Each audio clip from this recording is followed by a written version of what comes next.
So the series began about 2 years ago. It was called The Outlaw Ocean, and it had a simple thought as its impetus, which was, 2/3 the planet is covered by water, and much of that space is ungoverned and ungovernable in many ways. And let's go out there, let's take the reader, and let's do a couple things. One, let's focus on the diversity of crime that happens out there. So let's, we know about the BP spill, we know about sort of Captain Phillips Somali-style piracy, but there's a lot of other criminality out there, and we thought it would be a public service to go investigate it.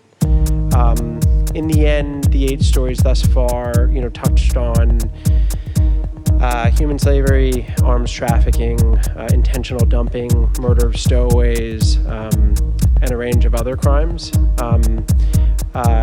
The other methodological sort of goal of the series was to the extent that there was reporting ongoing, great reporting, The Guardian in particular, AP, others, and then folks on this panel churning out reporting.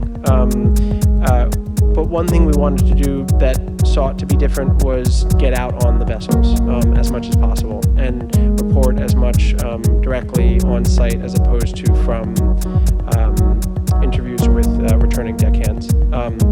So those were the sort of goals.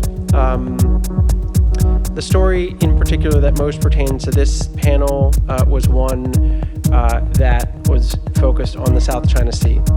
It was long and has been known for a while, well known that there's a real human slavery problem offshore, and that while it occurs in many places, go to New Zealand, Falkland Islands, off the coast of Africa, there are lots of places where you can find these really acute cases. The South China Sea was a distinct place to explore the topic.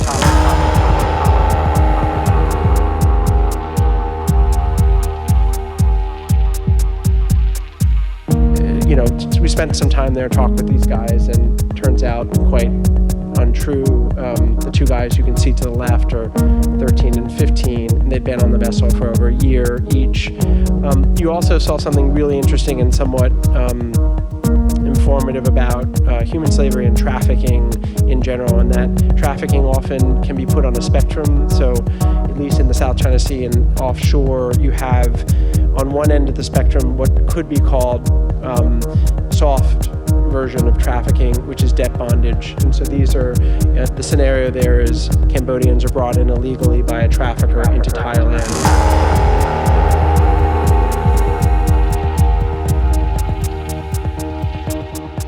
Typically, that's not where they're destined. The men are destined to ships, the women are destined to the sex industry. They're brought in, they have no money, they're indebted to the trafficker. The men get to the shore, get to the dock, and the trafficker sells the individuals, these guys, to the captain. So the captain pays the $400 it costs to bring one of these guys to him.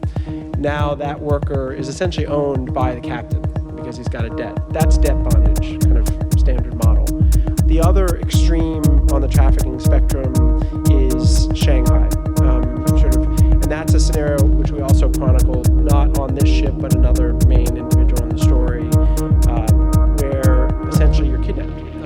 And in Thailand, often how that plays out is, again, undocumented workers from Laos or Cambodia or Myanmar come into Thailand. They're in a border town. We were in Ranong in particular. And they are carousing at a karaoke brothel, and next thing they know, they wake up again, and they're on a ship. You've been shanghaied. And essentially that's a situation in which the brothel workers or someone at the bar is in cahoots with the labor brokers, and the labor brokers are in cahoots with the fishing industry, and someone's drugged your drink, and now you're on the ship. And often they're told, well, yeah, you